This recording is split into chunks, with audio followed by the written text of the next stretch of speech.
আমরা আর 2 থেকে 3 মিনিট অবরোধ রাখবো, তারপর আমরা অবরোধ করে দেবো।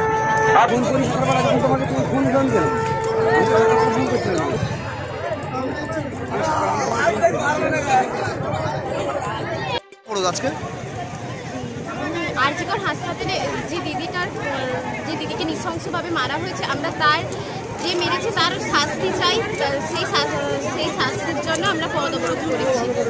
কতক্ষণ অবরোধ? যতক্ষণে সেই যে করেছে তার শাস্তি হবে। আপনার নাম? সূচনা কলেজ। কোন school? Egra Swarnamoyee girls high school. কি জন্য আজকে অবরোধ?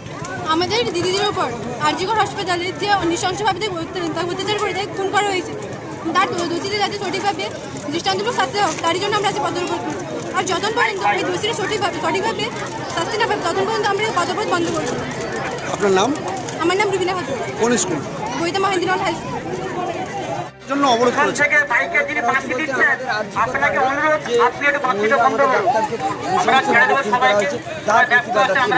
তার জন্য আমরা 1-2 ঘন্টার জন্য আমরা রাস্তা অবরোধ করে আমরা যাতে তিনি সঠিক বিচার পায় তার উদ্দেশ্যে আমরা কি দাবি করছেন অবরোধ।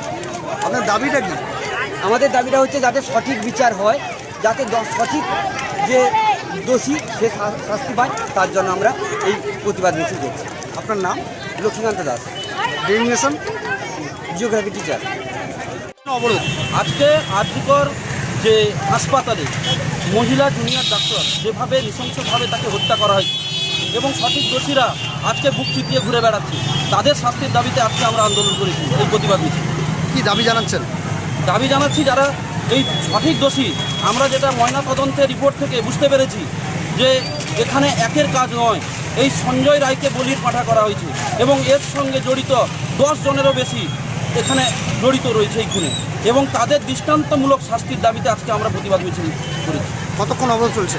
আমরা আধ ঘন্টার মতো অবরোধ করেছি এবং অবরোধ করার মূল উদ্দেশ্য হচ্ছে গিয়ে জনগণকে আমরা হ্যারেস করা নয়, জনগণকে সচেতন করা যে আজকে আমরা কোন দেশে বসবাস করছি যেখানে স্বাধীন ভারতবর্ষ, কিন্তু সেখানে মহিলাদের সুরক্ষা নেই, মায়েদের সুরক্ষা নেই, এবং আমাদের অনেক ছাত্রছাত্রী যারা শহরে পড়তে গেছে মেডিকেল ইঞ্জিনিয়ারিং, এবং তাদের সুরক্ষার জন্য আজকে আমরা এই দাবি জানিয়ে আজকে আমরা এই আন্দোলন। আপনার নাম? শুভজিৎ দাস, তথ্য দিশা কোচিং সেন্টার ভারপ্রাপ্ত শিক্ষক। ছাত্রছাত্রীরা যেভাবে বিক্ষোভে সামিল হয়েছে, প্রকৃত এটা বিক্ষোভ দেখানোর দরকার। এটা হচ্ছে আমাদের রাজ্যের যে নৈরাজ্য। সবাই বসো, কেউ জানে না।